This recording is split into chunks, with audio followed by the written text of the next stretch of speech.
Alors, monsieur le maire, un constat évident, le personnel municipal est à bout de souffle, les parents à bout de nerfs.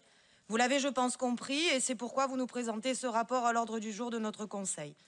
Des mois, des années que l'on entend toujours devant les écoles la même chanson à Marseille. Comment vais-je faire demain? Il y a grève des tatas. Mon intervention n'a pas pour but de remettre en question, vous l'aurez compris, le droit de grève, ni les raisons qui poussent le personnel municipal depuis des années à faire grève, car nous savons tous ici, dans cet hémicycle, qu'être tata dans une école marseillaise n'est pas une mince affaire. Épuisé, saturé, usé, oublié, ignoré, le personnel municipal des écoles, des crèches en a plus qu'assez. Absence non remplacée, self trop étroit, taux d'encadrement toujours très haut pour la deuxième ville de France, pas même une tata par classe en maternelle. Les conditions de travail sont loin d'être réunies pour qu'elles puissent exercer dans de bonnes conditions et qu'elles puissent assurer la sécurité de nos enfants.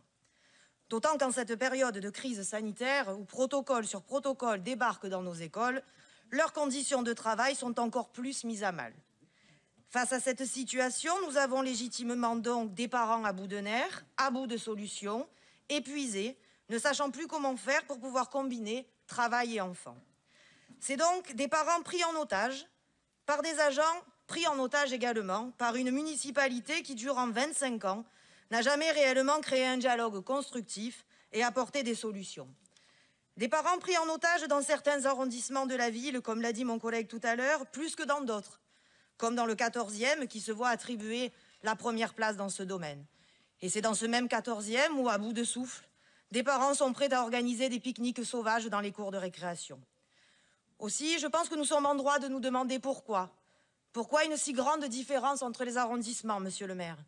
Serait-ce que parce que cet arrondissement s'est toujours trouvé dans une mairie d'opposition, ou bien parce que les conditions de travail sont plus difficiles dans les écoles situées dans les quartiers au nord de la ville ou dans les quartiers prioritaires?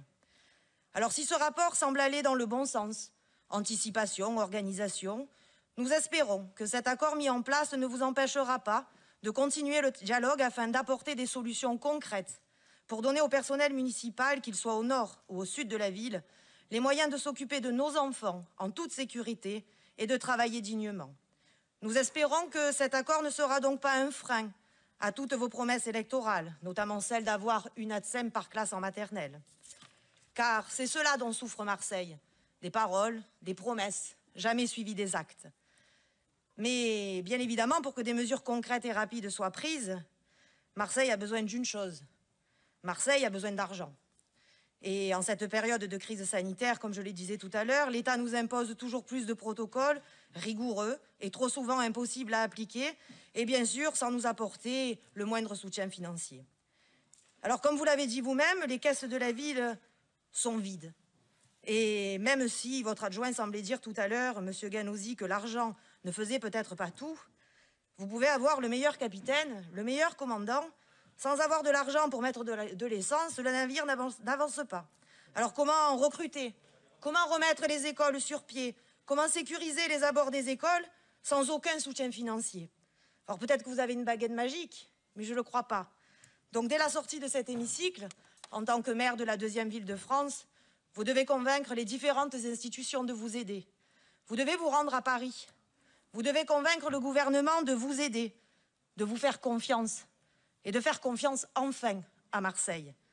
Vous l'aurez compris, monsieur le maire, pour finir, nous soutenons votre démarche, mais nous resterons vigilants et nous veillerons à ce que vous appliquiez vos promesses pour nos écoles, notamment celles sur le plan pluriannuel de recrutement, indispensables pour améliorer les conditions de travail de nos agents dans nos écoles et leur permettre de s'occuper de nos enfants en toute sécurité.